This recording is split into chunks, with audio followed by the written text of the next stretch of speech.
әншілеп, сенеміз бе ұлттан мұңзар қашты деп? Сорымыз ба, намыссыз бен ұлтсызды, бізде қазір жазалайтын басшы жоқ. Сараптасақ, ұлт бен ұлтсыз қырқысын, қандай іске бармады жұрт құлқышын, бірақ ана тілі сақтау бас міндет, тілден үлкен отан болмас ұлт үшін.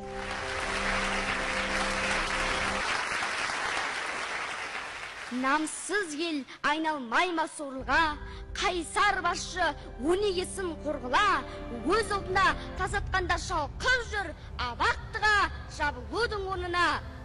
Өзгерген мен бүгін өмір ағысы, көп қазақтың қалғыған мен намысы, елде отан соғысынан кем емес, жүріп жатыр тілді қорғау соғысы.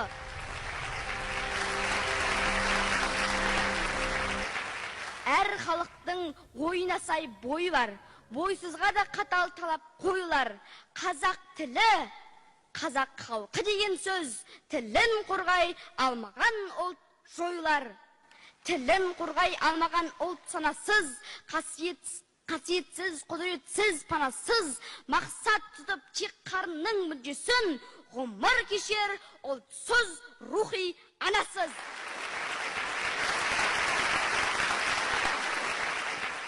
Лезде босап жігерінің белдігі, күңгірт тартты халқымыздың елдігі. Егер бүгін күреспесек тіл үшін, ертең ұлт боп қалмасымыз белгілі. Қазіргі кез, әуместер кез масаң қал, тамырсыздық аңғарынан басалған, қазақ ұлтын космополит етуге елімізде барлық жағдай жасалған. Басшылар көп, билік шыңын өрлеген, өрді қазақ есебінен төлеген, сөйтсе олар не бір қызын, не ұлын, баба тілін меңгеруге бермеген.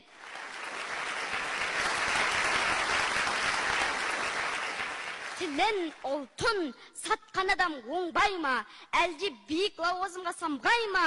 Қалай жеттік біз осындай жағдайға деген сұрақ жүгіреді маңдайға. 300 жылдай түсіп келген илеуге, ұлттық сана жылдан жылға келуде. Ана тілін менсінбеген мәңгүрттер неге құштар қазақ халқын билеуге? Кей зиялың айла жасап не түрлі, сол билікке болып алған өтімді. Ал жасырын ұлтты жою майданын, олар әлі сезінбейтін секілді.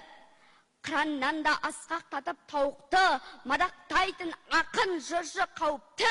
Әншілер жүр, тілді қорғау ісінен бек қойып, той мен ойын сауықты.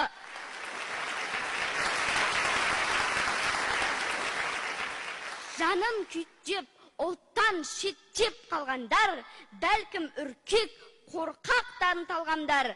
Әрине олар бірінші мен 10-шы кезектісті алмастырып алғандар.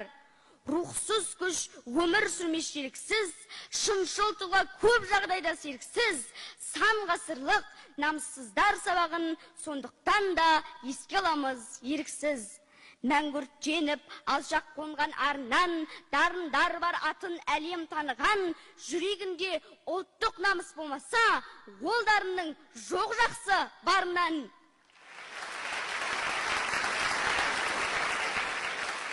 Жүргендер де ұлттан бөлек шатгүлдеп, мақтан алмас нағыз бақ таптым деп, ұлтқа, тілге жанын салмас жандарды кезден келді айтар рухи сатқын деп.